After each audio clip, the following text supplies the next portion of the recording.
شیخ ابو اسرائیل کا بیان ہے، جب میں درندوں کو دیکھتا تو جو کچھ آپ نے فرمایا ان سے کہتا تو وہ میرے پاس سے چلے جایا کرتے۔ شیخ رجا الباسکی فرماتے ہیں، ایک روز حضرت شیخ عدی بن مسافر ایک کھیت کی طرف جا رہے تھے۔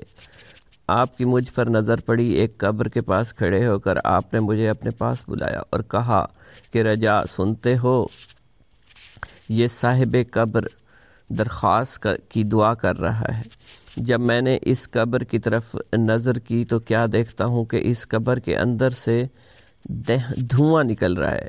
آپ اس قبر کے پاس جا کر ٹھہر گئے اور بہت دیر تک نہایت تضرع زاری سے دعا مانگتے رہے، حتیٰ کہ میں نے دیکھا اس قبر سے دھوئیں کا نکلنا موقوف ہو گیا۔ پھر آپ نے فرمایا کہ رجا دعا مقبول ہو گئی، اب یہ بخش دیا گیا ہے، اس کا عذاب موقوف ہو گیا ہے۔ پھر آپ نے قبر سے بالکل نزدیک ہو کر پکارا کہ کردی خوشہ خوشہ، یعنی اب تم خوش ہو جاؤ صاحب۔ قبر نے جواب دیا کہ ہاں اب میں خوش ہوں۔ شیخ رجا کہتے ہیں، میں نے یہ آواز سنی، پھر ہم واپس لوٹ آئے۔ ایک دفعہ آپ کے ایک خادم نے حفظ قرآن کا ارادہ کیا، اس کو سورہ فاتحہ، سورہ اخلاص کے علاوہ کچھ یاد نہ تھا۔ آپ نے اس کے سینہ پر ہاتھ مارا، اس ایک ہاتھ مارنے سے تمام قرآن شریف ازبر اس کو یاد ہو گیا۔ ایک دفعہ کردوں کے قبیلہ سے ایک جماعت آپ کی زیارت کے لیے آئے۔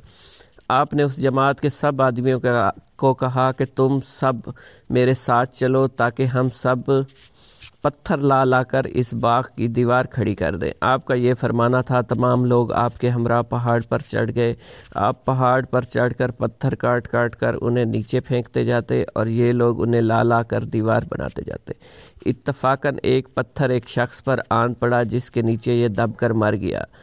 آپ کو اس امر کی اطلاع دی گئی، آپ فوراً اس پہاڑ کی چوٹی سے نیچے اتر آئے۔ اس شخص کے پاس کھڑے ہو کر آسمان کی طرف دعا اٹھا کر مانگنے لگے۔ آپ کا دعا مانگنا تھا کہ وہ شخص دوبارہ اٹھ کھڑا ہوا۔ 555 ہجری میں 90 برس کی عمر میں آپ نے وفات پائی۔ آپ کا مزار بھی زیارت گاہ خلائق ہے۔ شیخ عدی بن مسافر کی حضور غوثیت ماب نے خود آپ کی بزرگی کا اعتراف کیا تھا۔ شیخ ابو القاسم کا بیان ہے، حضرت شیخ عبد القادر جیلانی غوث اعظم رحمۃ اللہ علیہ اکثر شیخ عدی بن مسافر کی تعریف کیا کرتے تھے، اس لیے مجھے ان کی زیارت کا اشتیاق ہوا۔ میں نے حضور غوث اعظم سے ان کی زیارت کی اجازت طلب کی۔ حضور نے اجازت دے دی۔ میں سفر طے کر کے حبقار میں آیا۔ میں نے شیخ عدی کو باس کے اندر اپنے زاویہ میں کھڑے پایا۔ مجھے دیکھ کر شیخ عدی فرمانے لگے کہ عمر تو سمندر کو چھوڑ کر نہر کے پاس آ گیا ہے۔ شیخ عبد القادر جیلانی تو اس وقت تمام محبین کی سواریوں کے قائد ہیں، اولیاء کی عفان ان کے ہاتھ میں ہے۔ حضور غوث ماب حضرت شیخ عدی بن مسافر کی بزرگی کا خود اعتراف کیا کرتے تھے۔ حضرت شیخ عدی بن مسافر اموی رحمۃ اللہ علیہ، آپ دمشق کے قریب بعلبک کے مقام میں قریہ فارس پر پیدا ہوئے۔ اوائل ریان میں بغداد کے اندر آ کر عرصہ تک آپ حضرت شیخ عبد القادر جیلانی رحمۃ اللہ علیہ، حضرت حماد بن مسلم دباس رحمۃ اللہ علیہ، شیخ عقیل، حضرت شیخ ابو الوفا اور حضرت شیخ ابو نجیم کی ہم صحبت رہے۔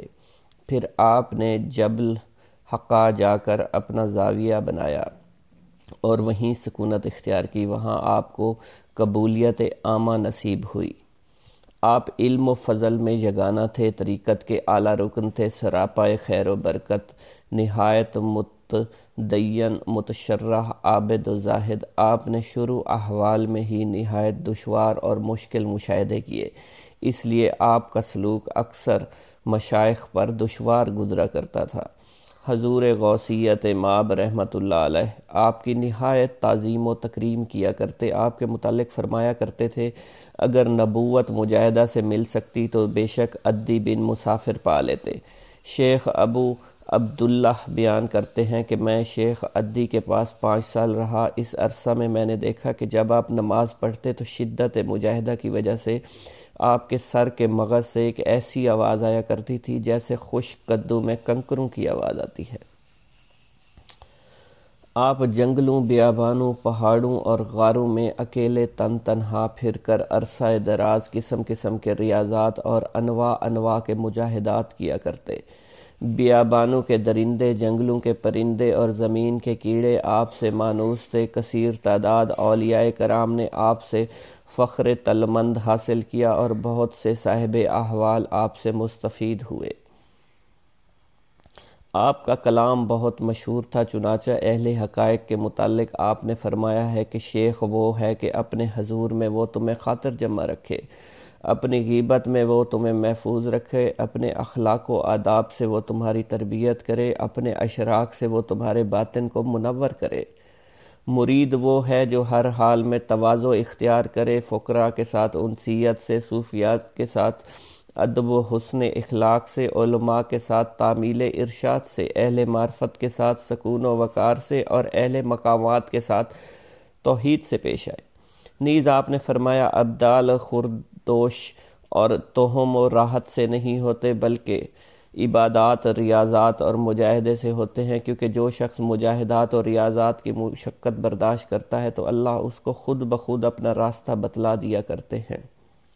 کہتے ہیں حضرت شیخ ابو اسرائیل یعقوب بن عبد المقتدر 3 متواتر سال تک تنہا عراق و عجم کے پہاڑوں پر برہنہ پھرتے رہے، حتیٰ کہ آپ کے جسم پر میل کی ایک اور کھال پیدا ہو گئی۔ اس کے بعد آپ کے پاس ایک بھیڑیا آیا، آپ کے جسم کو اس نے چاٹ کر صاف کیا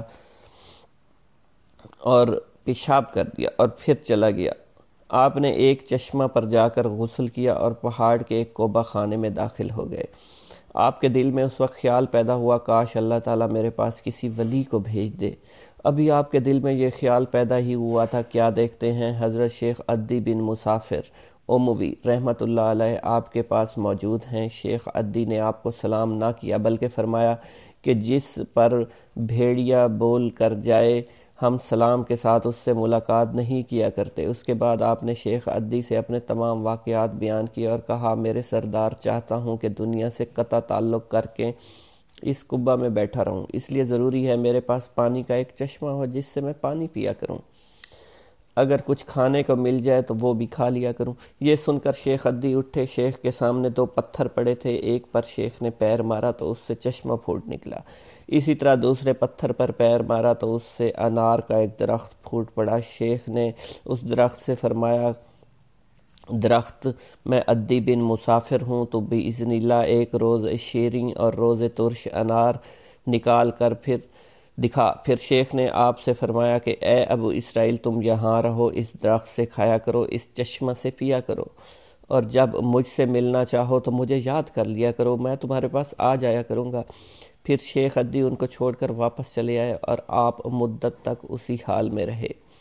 ابو اسرائیل موصوف بیان کرتے ہیں ایک دفعہ میں نے شیخ عدی سے عبادان جائے کی اجازت طلب کی تو آپ نے مجھے سفر کی اجازت دے کر فرمایا کہ ابو اسرائیل، اگر اثناء راہ میں تم ایسے درندوں کو دیکھو جس سے تمہیں خوف آتا ہو تو تم ان سے کہہ دینا کہ عدی تم سے کہتا ہے کہ تم یہاں سے چلے جاؤ، وہ تمہارے پاس سے چلے جائیں گے۔ اگر تم دریا کی موجوں سے خائف ہو جاؤ تو ان سے بھی کہہ دینا کہ اے دریا کی متلاطم موجوں، تم کو عدی بن مسافر کہتا ہے کہ ٹھہر جاؤ۔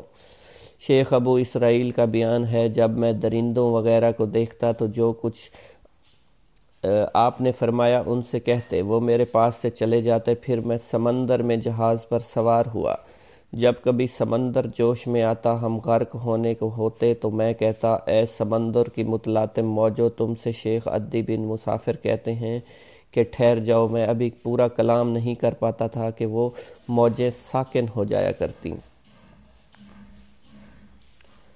حضرت شیخ عدی بن مسافر اموی رحمۃ اللہ علیہ آپ دمشق کے قریب بعلبک کے مقام میں قریہ فارس پر پیدا ہوئے۔ اوائل ریان میں بغداد کے اندر آ کر عرصہ تک آپ حضرت شیخ عبدالقادر جیلانی رحمۃ اللہ علیہ، حضرت حماد بن مسلم دباس رحمۃ اللہ علیہ، شیخ عقیل، حضرت شیخ ابو الوفا اور حضرت شیخ ابو نجیم کی ہم صحبت رہے۔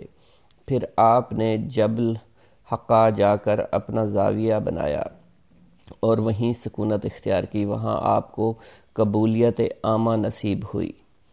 آپ علم و فضل میں یگانہ تھے، طریقت کے اعلیٰ رکن تھے، سراپائے خیر و برکت، نہایت متدین، متشرح، عابد و زاہد۔ آپ نے شروع احوال میں ہی نہایت دشوار اور مشکل مشاہدے کیے، اس لیے آپ کا سلوک اکثر مشائخ پر دشوار گزرا کرتا تھا۔ حضور غوثیت مآب رحمۃ اللہ علیہ آپ کی نہایت تعظیم و تکریم کیا کرتے، آپ کے متعلق فرمایا کرتے تھے اگر نبوت مجاہدہ سے مل سکتی تو بے شک عدی بن مسافر پا لیتے۔ شیخ ابو عبداللہ بیان کرتے ہیں کہ میں شیخ عدی کے پاس 5 سال رہا۔ اس عرصہ میں میں نے دیکھا کہ جب آپ نماز پڑھتے تو شدت مجاہدہ کی وجہ سے آپ کے سر کے مغز سے ایک ایسی آواز آیا کرتی تھی جیسے خشک کدو میں کنکروں کی آواز آتی ہے۔ آپ جنگلوں، بیابانوں، پہاڑوں اور غاروں میں اکیلے تنہا پھر کر عرصہ دراز قسم قسم کے ریاضات اور انواع کے مجاہدات کیا کرتے۔ بیابانوں کے درندے، جنگلوں کے پرندے اور زمین کے کیڑے آپ سے مانوس تھے۔ کثیر تعداد اولیاء کرام نے آپ سے فخر تلمند حاصل کیا اور بہت سے صاحب احوال آپ سے مستفید ہوئے۔ آپ کا کلام بہت مشہور تھا، چنانچہ اہل حقائق کے متعلق آپ نے فرمایا ہے کہ شیخ وہ ہے کہ اپنے حضور میں وہ تمہیں خاطر جمع رکھے، اپنی غیبت میں وہ تمہیں محفوظ رکھے، اپنے اخلاق و آداب سے وہ تمہاری تربیت کرے، اپنے اشراق سے وہ تمہارے باطن کو منور کرے۔ مرید وہ ہے جو ہر حال میں تواضع اختیار کرے، فقراء کے ساتھ انسیت سے، صوفیات کے ساتھ ادب و حسن اخلاق سے، علماء کے ساتھ تعمیل ارشاد سے، اہل معرفت کے ساتھ سکون و وقار سے اور اہل مقامات کے ساتھ توحید سے پیش آئے۔ نیز آپ نے فرمایا ابدال خردوش اور توہم و راحت سے نہیں ہوتے بلکہ عبادات، ریاضات اور مجاہدے سے ہوتے ہیں، کیونکہ جو شخص مجاہدات اور ریاضات کی مشقت برداشت کرتا ہے تو اللہ اس کو خود بخود اپنا راستہ بتلا دیا کرتے ہیں۔ کہتے ہیں حضرت شیخ ابو اسرائیل یعقوب بن عبد المقتدر 3 متواتر سال تک تنہا عراق و عجم کے پہاڑوں پر برہنہ پھرتے رہے، حتیٰ کہ آپ کے جسم پر میل کی ایک اور کھال پیدا ہو گئی۔ اس کے بعد آپ کے پاس ایک بھیڑیا آیا، آپ کے جسم کو اس نے چاٹ کر صاف کیا اور پیشاب کر دیا اور پھر چلا گیا۔ آپ نے ایک چشمہ پر جا کر غسل کیا اور پہاڑ کے ایک کوبہ خانے میں داخل ہو گئے۔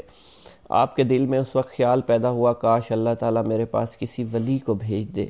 ابھی آپ کے دل میں یہ خیال پیدا ہی ہوا تھا، کیا دیکھتے ہیں حضرت شیخ عدی بن مسافر اموی رحمۃ اللہ علیہ آپ کے پاس موجود ہیں۔ شیخ عدی نے آپ کو سلام نہ کیا بلکہ فرمایا کہ جس پر بھیڑیا بول کر جائے ہم سلام کے ساتھ اس سے ملاقات نہیں کیا کرتے۔ اس کے بعد آپ نے شیخ عدی سے اپنے تمام واقعات بیان کیے اور کہا میرے سردار، چاہتا ہوں کہ دنیا سے قطع تعلق کر کے اس قبہ میں بیٹھا رہوں، اس لیے ضروری ہے میرے پاس پانی کا ایک چشمہ ہو جس سے میں پانی پیا کروں، اگر کچھ کھانے کو مل جائے تو وہ بھی کھا لیا کروں۔ یہ سن کر شیخ عدی اٹھے، شیخ کے سامنے 2 پتھر پڑے تھے، ایک پر شیخ نے پیر مارا تو اس سے چشمہ پھوٹ نکلا، اسی طرح دوسرے پتھر پر پیر مارا تو اس سے انار کا ایک درخت پھوٹ پڑا۔ شیخ نے اس درخت سے فرمایا درخت میں عدی بن مسافر ہوں تو باذن اللہ ایک روز شیریں اور روز ترش انار نکال کر پھر شیخ نے آپ سے فرمایا کہ اے ابو اسرائیل تم یہاں رہو، اس درخت سے کھایا کرو، اس چشمہ سے پیا کرو، اور جب مجھ سے ملنا چاہو تو مجھے یاد کر لیا کرو، میں تمہارے پاس آ جایا کروں گا۔ پھر شیخ عدی ان کو چھوڑ کر واپس چلے آئے اور آپ مدت تک اسی حال میں رہے۔ ابو اسرائیل موصوف بیان کرتے ہیں ایک دفعہ میں نے شیخ عدی سے عبادان جائے کی اجازت طلب کی تو آپ نے مجھے سفر کی اجازت دے کر فرمایا کہ ابو اسرائیل اگر اثناء راہ میں تم ایسے درندوں کو دیکھو جس سے تمہیں خوف آتا ہو تو تم ان سے کہہ دینا کہ عدی تم سے کہتا ہے کہ تم یہاں سے چلے جاؤ، وہ تمہارے پاس سے چلے جائیں گے۔ اگر تم دریا کی موجوں سے خائف ہو جاؤ تو ان سے بھی کہہ دینا کہ اے دریا کی متلاطم موجوں تم کو عدی بن مسافر کہتا ہے کہ ٹھہر جاؤ۔ شیخ ابو اسرائیل کا بیان ہے جب میں درندوں وغیرہ کو دیکھتا تو جو کچھ آپ نے فرمایا ان سے کہتے وہ میرے پاس سے چلے جاتے، پھر میں سمندر میں جہاز پر سوار ہوا، جب کبھی سمندر جوش میں آتا ہم غرق ہونے کو ہوتے تو میں کہتا اے سمندر کی متلاطم موجوں، تم سے شیخ عدی بن مسافر کہتے ہیں کہ ٹھہر جاؤ۔ میں ابھی پورا کلام نہیں کر پاتا تھا کہ وہ موجیں ساکن ہو جایا کرتیں۔ بسم اللہ الرحمن الرحیم۔ غوث اعظم شیخ عبد القادر جیلانی رحمۃ اللہ علیہ اپنے گھر کا ضروری سامان خریدنے کے لیے بنفس نفیس بازار تشریف لے جاتے۔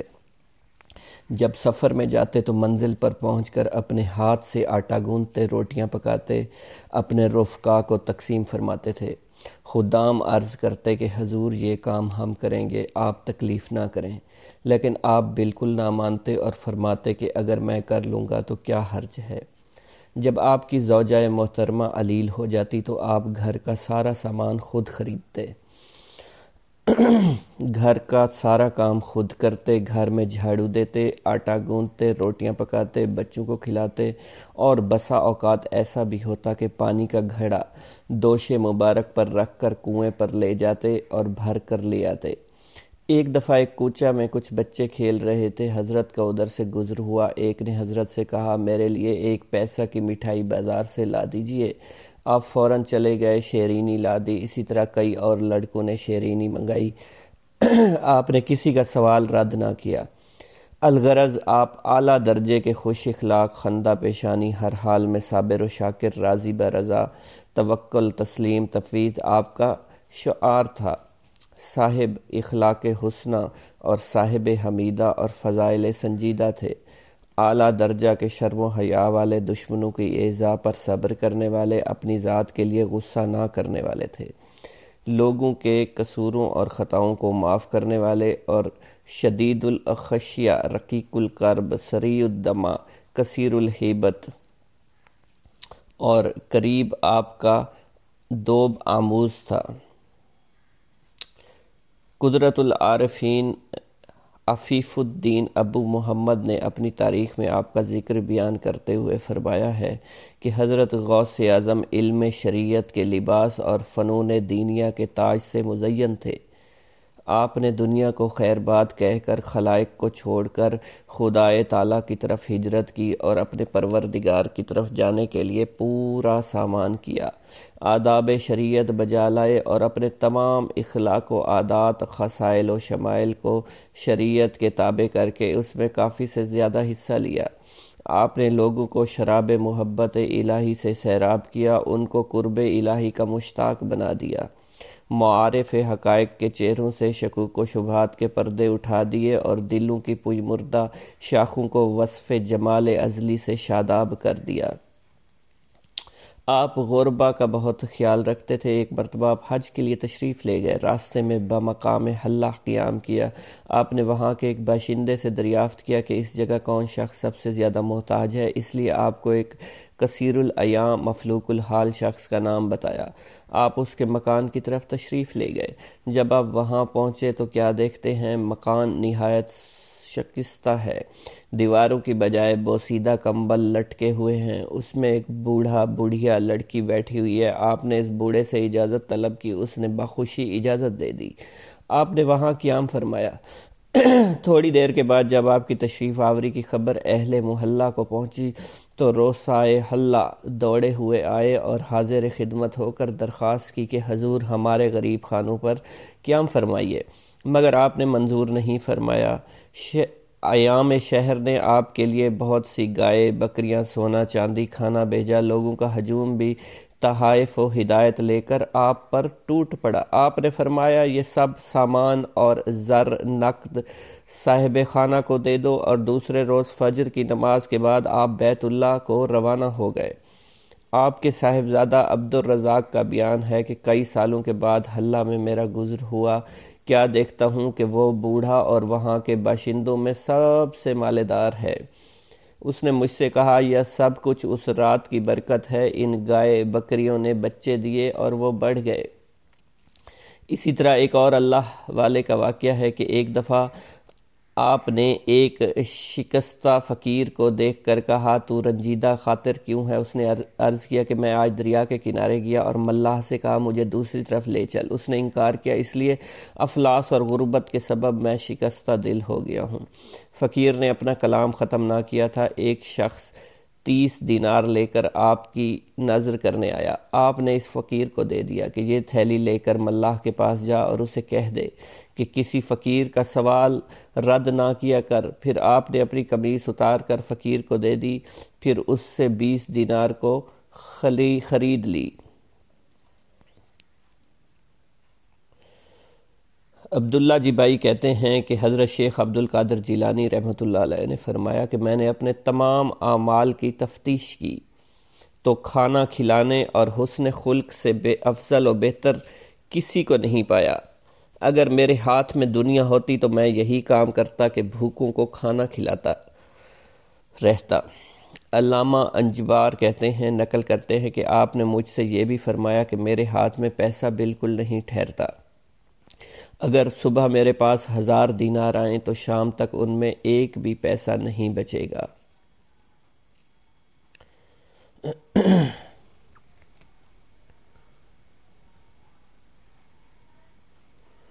شیخ ابو سعود الحریمی بیان کرتے ہیں کہ ایک دفعہ ابو المظفر حسن بن نعیم تاجر حضرت شیخ حماد باس کی خدمت میں آیا اور عرض کرنے لگا کہ حضرت میرا مقصد شام کے سفر کرنے کا ہے اور میرا قافلہ تیار ہے جس میں میں 700 دینار کا مال لے کر جاؤں گا۔ آپ نے فرمایا اگر تم اس سال سفر کرو گے تو تم مارے جاؤ گے، تمہارا مال لوٹ جائے گا۔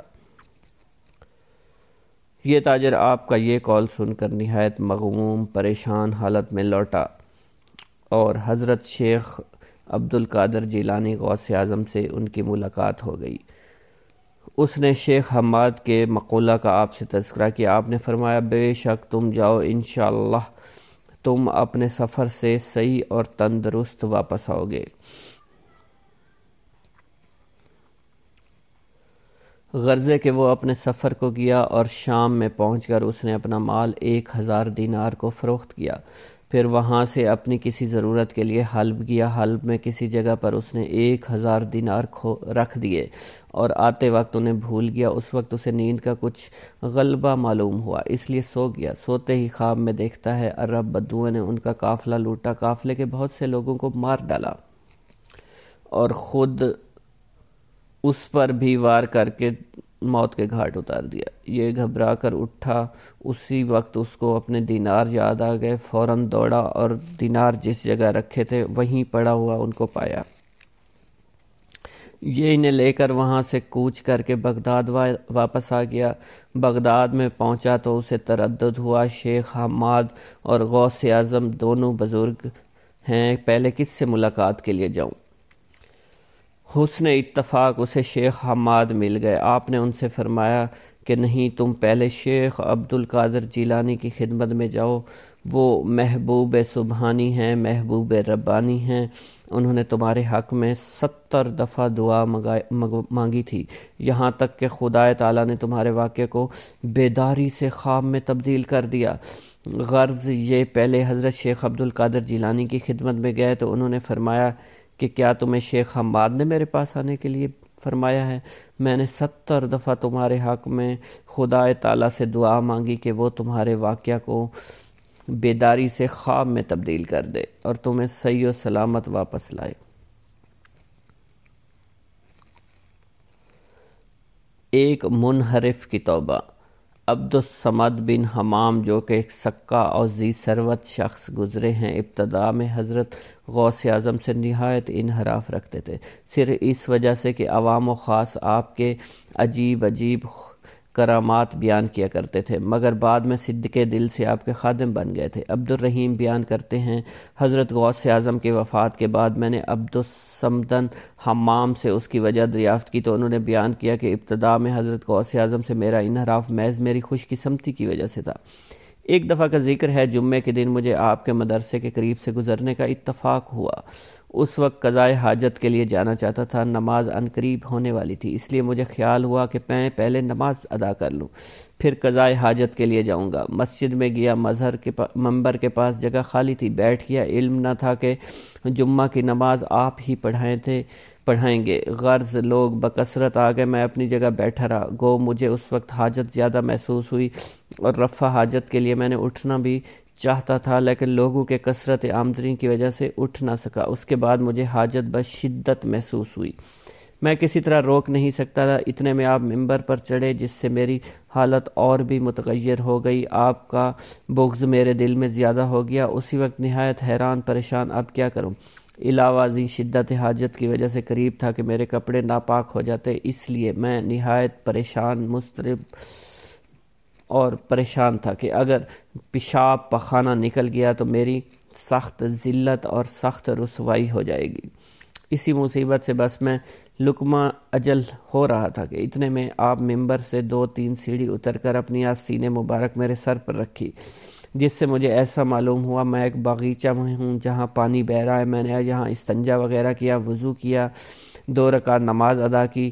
اس کے بعد آپ نے اپنی آستین اٹھا لی تو واپس ممبر پر بیٹھا ہوا میں نے آپ کو پایا۔ بعد ازاں میں نے ہاتھ پاؤں دیکھا تو مقامات وضو کی نمی میرے کپڑوں میں موجود تھی۔ مجھے اس سے بھی زیادہ حیرت ہوئی۔ الغرض جب نماز ہو چکی میں واپس جانے لگا تو مجھے اپنا دستی رومال جس میں میری کنجیاں پڑی ہوتی تھی نہیں ملا۔ میں نے ہر چند تلاش کی مگر ان کا گچھا کہیں نہ ملا۔ صندوق کو قفل ساز سے کھلوانا پڑا۔ چونکہ میں اس وقت اپنے کسی کام کے لیے عراق و عجم کا قصد کر رہا تھا، اس لیے میں اسی روز روانہ ہو گیا۔ جب ہم 2 منزلیں طے کر کے تیسری منزل پر پہنچے تو راستہ میں ہمارا گزر ایک ایسے مقام پر ہوا جہاں باغیچہ لگا ہوا تھا اور پانی بھی بہہ رہا تھا۔ میرے رفقا نے کہا کہ ہمیں آگے پانی ملتا نظر نہیں آتا، اس لیے ہم یہیں اتر کر نماز پڑھ لیں، کھانا وغیرہ بھی کھا لیں۔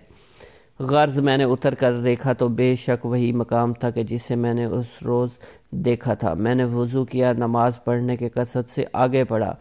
اچانک کیا دیکھتا ہوں کہ میرا دستی رومال ماں کنجیوں کے وہاں پڑا ہوا ہے۔ میں حیرت میں پڑ گیا۔ آخر اپنا سفر پورا کر کے اس نیت سے جلدی واپس لوٹ آیا کہ بغداد پہنچتے ہی آپ سے معافی مانگوں اور آپ کی خدمت اختیار کروں۔